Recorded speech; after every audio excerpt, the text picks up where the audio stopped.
Buenos días, estamos con el señor Fernando Sedano, trabajador de una empresa de servicios públicos, quien cumple con los requisitos de su pensión y al momento de acceder a esta se entera que ha tenido dificultades, que no ha sido bien enterado de todo lo referente al sistema pensional en el cual se encuentra y vamos a escuchar de él mismo cómo ha sido ese proceso.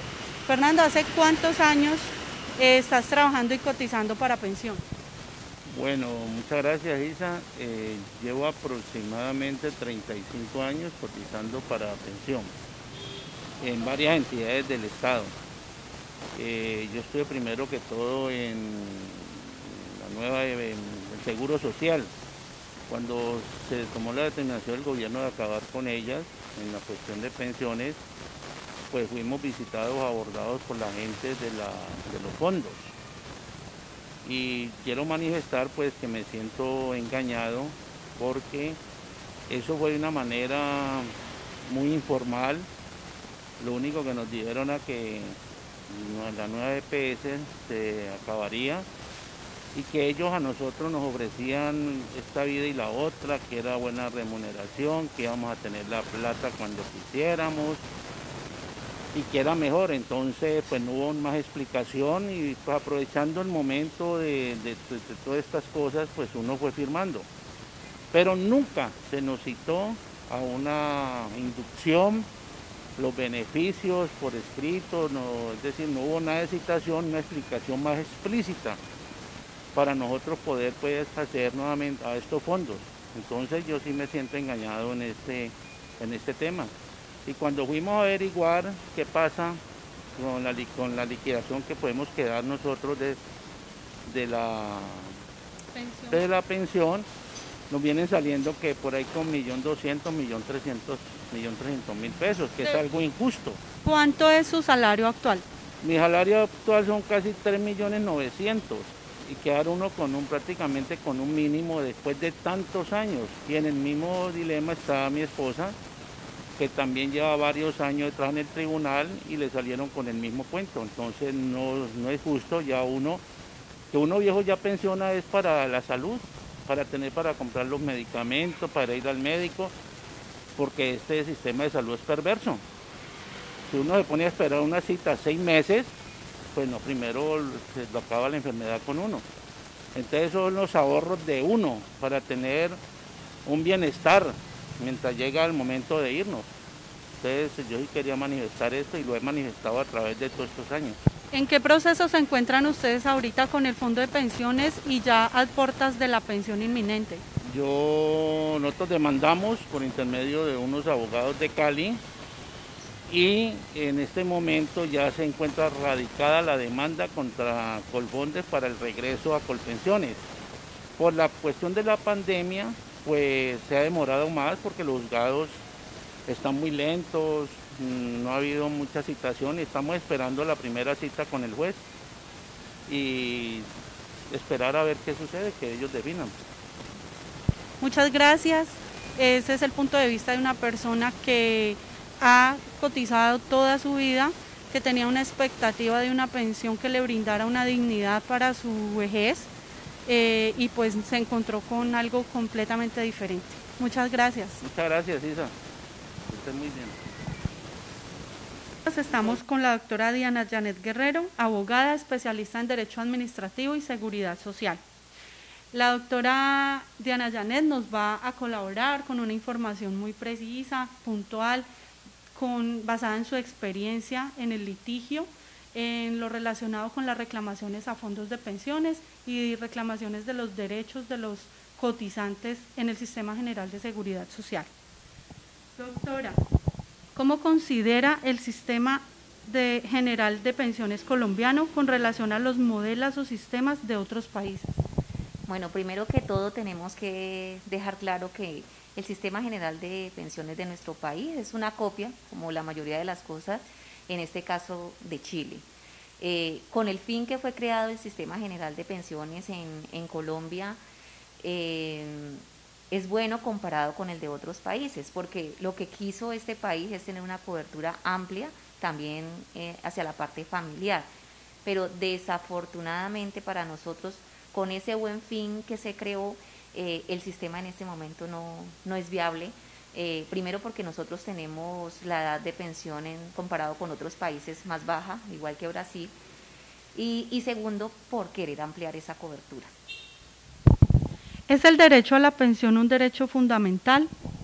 Sí, en Colombia el derecho a la pensión es un derecho fundamental y así quedó establecido en los artículos 48 y 49 de la Constitución, dado que es un servicio público, es irrenunciable y el Estado debe garantizar que eso se cumpla, debe controlarlo, debe dirigirlo, en fin, el Estado es el garante en este caso. ¿Cree usted que es sostenible el sistema general de pensiones hoy en Colombia? No, en este momento el sistema de pensiones en Colombia no es sostenible, urge una reforma o una política pública para poder que las futuras generaciones puedan tener derecho a una pensión. ¿En qué es lo que pasa con nosotros? Como la cobertura se amplió a nivel familiar, comparada con otros, las edades, la parte de los aportes, todo hace que el sistema se vuelva insostenible. Comparado con otros países también, como ya lo había dicho, en Colombia existen muchas prebendas. Para ponerle un ejemplo, comparado con España, aquí en el país, si yo tengo una pensión de vejez y tengo mi cónyuge y fallece, yo también tengo derecho a recibir esa pensión de sobrevivientes. O sea que yo quedo con dos pensiones. Fuera de eso, si las cónyuges son jóvenes también, pues eso también hace que el sistema financiero de una persona que fallece a los 80 años y tiene una cónyuge joven, pues esa pensión ya no va a ser a lo que tenía previsto el sistema de seguridad social, sino que se va a alargar más. Entonces, en ese sentido, comparado con España, como lo estaba diciendo, en España se deben escoger la más alta. Si un cónyuge fallece, no se queda con las dos, escoge la más alta. Entonces, todas esas arandelas, pensiones altísimas de congresistas, de servidores públicos, hace que el sistema sea inviable y urge una reforma. Doctora, ¿por qué se crea el fondo privado en Colombia? Bueno, el fondo privado se crea a partir de la Ley 100 de 1993 y su fin era que las personas optaran para hacer aportes voluntarios y pudieran tener una pensión más alta, de acuerdo a sus ingresos. Aparte de eso, que como se venía diciendo, que el Seguro Social iba a quebrar, que el Estado no tenía cómo responder, pues la idea era que esos fondos tuvieran un buen manejo de esos ingresos y por eso se hace en el fondo privado una cuenta de ahorro individual para manejar esos dineros. Pero la verdad es que eso no se cumple. No se cumplió por todo lo que ha pasado y la experiencia que ha dado la creación de los fondos. ¿Todos los fondos privados tienen respaldo bancario? Bueno, los fondos lo que hacen es manejar una cuenta de ahorro individual para cada uno de sus afiliados. Esos dineros son manejados por ellos mismos para dar rentabilidad y de esa forma incrementar el valor del ahorro en cada cuenta. Pero realmente el mayor apoyo que tienen los fondos es el Estado, definitivamente. ¿Cuáles son los respaldos que tiene el fondo privado respecto a garantías del gobierno? Bueno, el respaldo que tienen los fondos es que en caso de que en algún momento, en el caso de Colombia, un fondo llegue a quedar sin recursos para pagar a sus pensionados, en el caso de nuestro país responde con el presupuesto general de la nación. En el caso de los fondos, cuando una persona fallece, es pensionada, no tiene sobrevivientes beneficiarios, ¿qué pasa con ese dinero ahorrado? Bueno, a diferencia del régimen de prima media con prestación definida, como ya lo dijimos, en los fondos se crea es una cuenta de ahorro individual. Si no hay beneficiarios en el momento que la persona fallezca, eso pasa a ser como una herencia. Entonces, si no tiene beneficiarios, pasan a heredar, como lo dice la ley, aquellos que tengan derecho y que lo demuestren. ¿Considera usted que el régimen de ahorro individual con solidaridad cumple con los convenios pactados por la Organización Internacional del Trabajo? Bueno, la verdad es que a ninguna entidad de seguridad social, y las incluyo a los dos, les interesa. Hay muchos convenios aquí que son como recomendaciones porque no todos han sido aprobados, pero ahora que hay tanto nacional en otros países y que se debería aplicar para poder que cuando ellos lleguen a una edad adulta puedan acceder a que sus cotizaciones, su tiempo trabajado tanto en Colombia como en el país en que están, les sirva para una pensión, es cuando menos lo hacen. Por mi litigio, sí le puedo decir que con respecto al régimen de prima media con prestación definida, existe en este momento un convenio con España, el cual sí me he dado cuenta que se ha cumplido. Tengo conocimiento de varias personas que se han pensionado con Colpensiones. ¿Y qué es lo que hace ese convenio? Ese convenio dice que tanto mis cotizaciones aquí en Colombia como las que yo tenga en el exterior me sirven de base para acumular las semanas cotizadas tanto en Colombia como en España y viceversa. Entonces puedo acceder a la pensión tanto en España con las cotizaciones de aquí de Colombia o en Colombia con las cotizaciones de España. ¿A qué se debe que el régimen de prima media tenga la mayoría de los pensionados, mientras el régimen de ahorro individual tiene la mayoría de los afiliados? Bueno, no podemos olvidar que Colpensiones, antes que era el Seguro Social, pues viene con la herencia y fue el primero creado desde el año 67, entonces ellos tenían ya un volumen muy alto de pensionados y cuando entró la ley 100, los fondos privados lo que hicieron fue empezar a afiliar a la mayoría de gente joven. Entonces eso explica la gran diferencia, pero la realidad que está pasando ahora es otra, porque después de más de 20 años de tener los fondos privados, nos damos cuenta que lo que ellos vendieron o lo que quisieron hacerle creer a las personas no fue realidad y está habiendo un traslado masivo de gente que quiere regresar al régimen de prima media con prestación definida. ¿Qué opciones o beneficios tengo en el RAIS? Bueno, comparado con el régimen de prima media con prestación definida, pues son beneficios que realmente cuando se creó los fondos privados empezaron a vender, pero como lo dije ahorita ya lo voy a explicar, fueron meras expectativas y no se han cumplido. Una de las cosas que tienen ellos es que yo no necesito llegar a la edad para pensionarme, porque de acuerdo a lo que yo tenga en la cuenta de ahorros, si tengo ya un 110% que me dé una pensión mínima de un salario mínimo, puedo, si no tengo la edad y tengo los recursos, pensionarme. Puedo hacer aportes voluntarios, como ya lo dijimos, es una cuenta de ahorro individual, entonces si yo no tengo beneficiarios, esos dineros no se pierden ni pasan a beneficiar a otros afiliados, sino que los pueden acceder los herederos que tengan. Son más o menos como las diferencias de lo que hay entre el régimen de prima media con prestación definida. Ahora, comparado, también tiene la garantía de pensión mínima, que si yo tengo 1.150 semanas, puedo acceder a una pensión de un salario mínimo, mientras que con el régimen de prima media con prestación definida, pues tengo que tener 1.300 semanas y la edad. ¿Cómo funciona el aporte voluntario? El aporte voluntario es para que el afiliado pueda presentar al momento de llegar a la edad de retiro el valor de la mesada. Tiene unos mínimos, puede empezar mínimos de 30.000 pesos y de ahí en adelante, de acuerdo al ingreso base de cotización, lo puede hacer, pero ese es el fin, que cuando yo llegue a mi edad de retiro pueda aumentar mi base de mi mesada pensional. De acuerdo con su experiencia, ¿qué piensa usted de las modalidades creadas por la Ley 100 de 1993 y la Superintendencia en 2018? Bueno, esas modalidades fueron creadas por la Ley 100 con el objetivo de brindar al afiliado como opciones que sirvan para la parte económica o para su sostenimiento cuando llegue a la edad adulta. La Ley 100 creó tres, que son retiro programado, renta vitalicia inmediata y renta vitalicia diferida. Lo que hace la superintendencia no es crear mejores modelos comparados con la Ley 100 de 1993, sino que lo que hace es una mezcla para que la persona tenga más opciones y de acuerdo a su parte económica escoja la que más le conviene. Si una persona tiene más de 50 años y cotiza con el mínimo, ¿se puede afiliar a un fondo privado? Bueno, solo se pueden afiliar a un fondo privado, no se pueden afiliar a un fondo privado las personas que siendo mujeres tengan 50 años y siendo hombres tengan 55 años. En este caso, si una persona que sería un hombre llega a la edad de 50 años, se puede afiliar, pero realmente ya no tendría derecho a una pensión porque le tocaría cotizar demasiados años. Entonces no tiene fin que una persona, sea mujer con 50 años o un hombre con 55 años, se afilie ya a esa edad donde no va a lograr una pensión.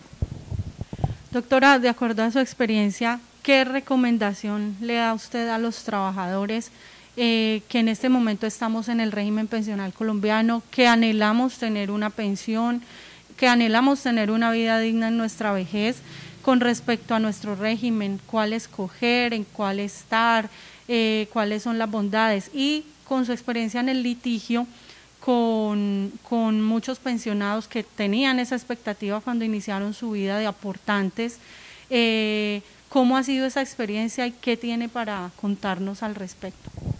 Bueno, primero que todo, los años, desde que salió la ley 100 y ya más de 20 años de haber sido creados los fondos, nos han dado y nos han mostrado que todo lo que los fondos nos vendieron de garantías, de que era mejor, de que el Seguro Social iba a quebrar en esa época, Seguro Social y Colpensiones, pues realmente no fue todo lo que ellos dijeron. En este momento para mí la recomendación es retornar a lo que es el régimen de prima media con prestación definido, porque para una persona quedar con un salario mínimo en una cuenta de ahorro individual debe tener 220 millones mínimo, y una persona que cotice con el salario mínimo tendrá que cotizar 100 años para poder llegar a eso. Ahí lo único es lo de la garantía de pensión mínima, que siempre va a ser un salario mínimo. Entonces realmente los fondos engañaron a la gente, le vendieron que se podía pensionar antes, que podía hacer retiros de pensiones de 5 millones, bueno, todo lo que ellos le vendieron no fue así. Entonces vemos que, por ejemplo, una persona que gane mínimo 2 salarios mínimos, pues se vio afectada, porque al hacer el balance, en un fondo, de acuerdo al cálculo que hacen de lo que usted tiene en el ahorro en su cuenta, pues los porcentajes van a aplicar entre un 25 y 30%, mientras que con el régimen de prima media con prestación definida, con un salario alto o medianamente alto, pues el porcentaje mínimo sería el 65%, y ahí arrancamos con una diferencia grande y abismal que no le va a favorecer a usted en su edad adulta. Pues lo que uno busca es que la vida que uno lleva, el salario con el que está acostumbrado a vivir, pues no se baje tanto cuando llegue usted a la pensión. Entonces la experiencia me ha dado que lo mejor, y les recomiendo, es retornar nuevamente al régimen de prima media. En este momento estoy llevando bastantes demandas de nulidad de traslado, que es lo que se está viendo, un retorno masivo de la gente que confió, que pensó que todo lo que le vendían era cierto, cuando no le dieron una doble asesoría, que era lo que debían haber hecho en su momento, explicarles cómo quedaba la pensión en el régimen privado y cómo iba a quedar en el régimen público. Entonces eso hace que mi recomendación sea eso. Las demandas en este momento, el 99% se pueden decir, están saliendo positivas. A mí ya me han salido varias a favor, y lo más seguro es que el mayor número de demandas, creo que hay más de 30.000 demandas en este momento presentadas, salgan a favor y deban de retornar a Colpensiones.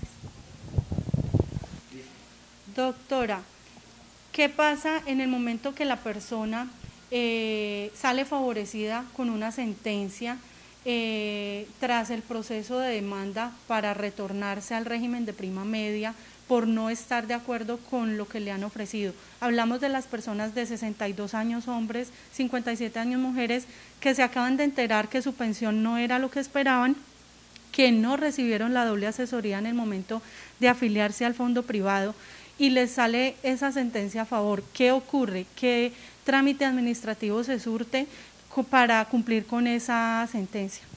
Primero que todo, una vez la sentencia queda en firme, lo que ordena el juez a los fondos es que deben de retornar todo el valor que hay en la cuenta de ahorro individual de ese afiliado, con todas las rentabilidades que tuvo en todo el tiempo que ellos tuvieron la administración de esos dineros, más las administraciones que están alrededor del 3%, incluido también el 1.5%, que es la pensión mínima que garantizan los fondos. En ese sentido, todos los dineros, la persona no tiene ninguna pérdida, pasan a ese fondo colectivo, que es el régimen de prima media, que le va a sumar en semanas para cuando llegue la edad de retiro, o en este caso que ya las personas están en su edad de retiro, les sirva para el promedio para su mesada pensional.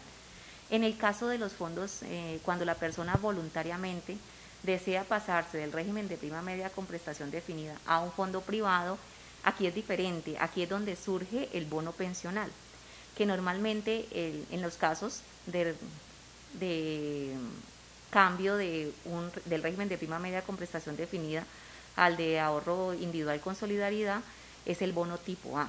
¿Qué es lo que pasa con los bonos?